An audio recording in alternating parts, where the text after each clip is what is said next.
My wife leaned close enough for me to feel her breath against my ear, and in a voice only I could hear, she whispered, "Don't forget who really matters in this family." I smiled for the guests. I nodded like you understood. But something inside me shifted in a way I couldn't explain. The room was full of polished laughter and expensive wine, but her words didn't belong in that space. They belonged somewhere quieter, colder, more dangerous. Her name was Vivian Aldridge, and until that moment, I thought I knew exactly who she was. We were hosting one of her family's regular gatherings at their estate in Greenwich, Connecticut, the kind of place where everything looks effortless but nothing actually is. Her father, Gregory Aldridge, stood near the fireplace, speaking in low tones with investors. Her mother, Eleanor Aldridge, was circulating with quiet authority, making sure every detail reflected perfection. And me, Daniel Whitaker, stood beside my wife like I belonged there, like I had earned my place. But her words lingered in my head like a warning disguised as advice. I had built my own company from nothing, a logistics firm that quietly grew into something stable, something respected. I didn't need their money. I didn't need their connections. But when I married Vivian, I stepped into a world where power didn't come from what you built. It came from who you were born to and who you stayed loyal to. At first, I thought her comment was just stress, the pressure of maintaining appearances, the constant expectations from her family. But over the next few weeks, I started noticing things I hadn't seen before. Subtle shifts in how she spoke to me, small corrections in front of others, decisions made without asking me, but framed as if they were ours. It wasn't loud. It wasn't aggressive. It was controlled, precise, and impossible to confront without sounding unreasonable. One evening, I came home later than usual after finalizing a contract that could expand my business into 2 new states. I walked into the kitchen expecting at least a question about how it went. Instead, Vivian was sitting at the island with her laptop open. She didn't look up immediately. "I scheduled dinner with my parents on Thursday," she said calmly. I paused. "Thursday doesn't work," I replied. "I've got meetings all day." She finally looked at me. Not angry, not upset, just evaluating. "You can move them," she said. It wasn't a suggestion. It wasn't even framed like a request. It was a statement. I felt that same quiet shift again. "Or we can pick another night," I said carefully. Her expression didn't change, but something in the air tightened. "Daniel," she said softly, "my family expects us there." There was again. Not what we wanted.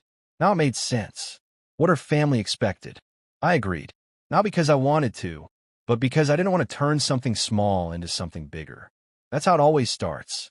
Small compromises that feel temporary, until they aren't. Over time, those small moments stacked up. She started attending meetings with my company's advisory board without being asked.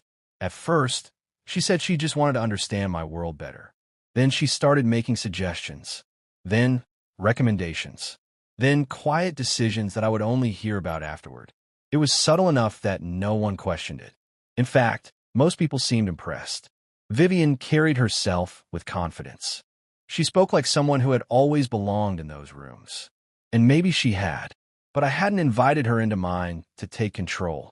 One afternoon, I reviewed a revised partnership agreement that had been sent to my office. Terms had changed, margins adjusted, authority redistributed, in ways that didn't benefit me. I asked my assistant where it came from. She hesitated, then said, "Mrs. Whitaker approved it." That was the first time it felt real. Not just a shift in behavior, but a shift in power. I drove home that evening with a weight in my chest I couldn't ignore anymore. Vivian was sitting in the living room when I walked in, reading something on her tablet. I placed the contract on the table in front of her. "We need to talk about this." She glanced at it briefly, then looked back at me. "Yes," she said calmly. "We do." Her tone wasn't offensive. It wasn't apologetic. It was prepared, like she had been waiting for this moment. "You're making decisions in my company," I said, "and those decisions affect everything I've built." She leaned back slightly, studying me. "Our company," she corrected quietly. I shook my head. "No," I said. "This is mine." For the first time, something flickered in her expression. Not anger, not surprise, something sharper.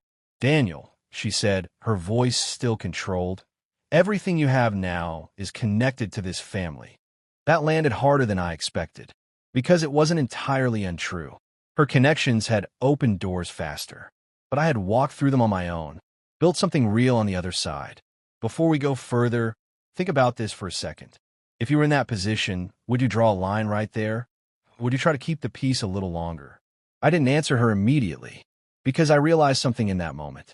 This wasn't about one contract or one decision. It was about control, about influence, about who got to decide what our life looked like. And I had been slowly giving that away without noticing. I want this to stop, I said finally. No more decisions about my business without me. She was quiet for a moment. Then she nodded. All right, she said. It sounded simple. Too simple. And that should have been my first real warning. Because things didn't change. They escalated. A week later, I was called into a meeting with one of our largest clients. Except when I arrived, Vivian was already there, sitting at the head of the table, speaking on behalf of the company. My company. The client greeted me politely, but the dynamic was already set. She was leading. I was following. And everyone in that room accepted it as normal. After the meeting, I didn't wait. I didn't soften it. What was that? I asked as soon as we were alone. She met my gaze without hesitation. I handled it, she said. That's not your place, I replied. Her expression hardened just slightly. It is now, she said. That was the moment everything became clear. Not gradually, not subtly, completely. She wasn't stepping in to help. She was stepping in to take over. That night, I sat alone in my office, going through every agreement, every structure, every legal detail I had overlooked. And I saw it, the quiet integration of her family's influence into my business. Board seats, advisory roles, financial leverage points that could shift control without ever looking aggressive. It wasn't an accident. It was strategy, and I had been part of it without realizing. The next morning, I called my attorney. Not one recommended by her family. Someone completely independent. We spent hours reviewing everything, and the conclusion was simple. I still had control, but only barely. And if I didn't act, that would change. So I did something I hadn't done since the beginning of my career.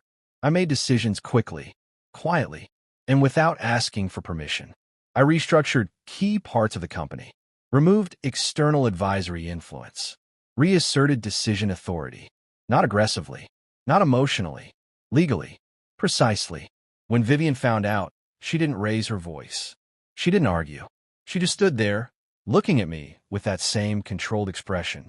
You went around me, she said. I held her gaze. I protected what's mine, I replied. It was a long silence, the kind that carries more weight than any argument. And then she said something that stayed with me longer than anything else. You don't understand how this world works, she said quietly. Maybe not, I replied. But I understand how far I'm willing to go to keep my life from being decided for me. Before we finish this, think about this moment. If someone you trusted started making decisions that slowly erased your control, would you confront it early or wait until it forced your hand like this? The following weeks were different. Not peaceful, not hostile, just recalibrated. Vivian pulled back from the business, but she didn't apologize. She didn't acknowledge what had happened. And in a strange way, I respected that more than if she had, because it meant she wasn't pretending. She had shown me exactly who she was, and I had finally responded.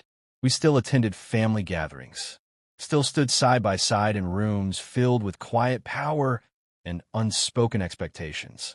But something had changed, not in how others saw us, in how we saw each other.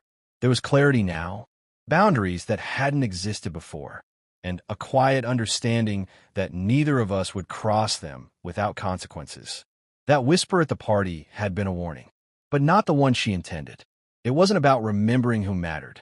It was about realizing that if I didn't define that for myself, someone else would. And they already had.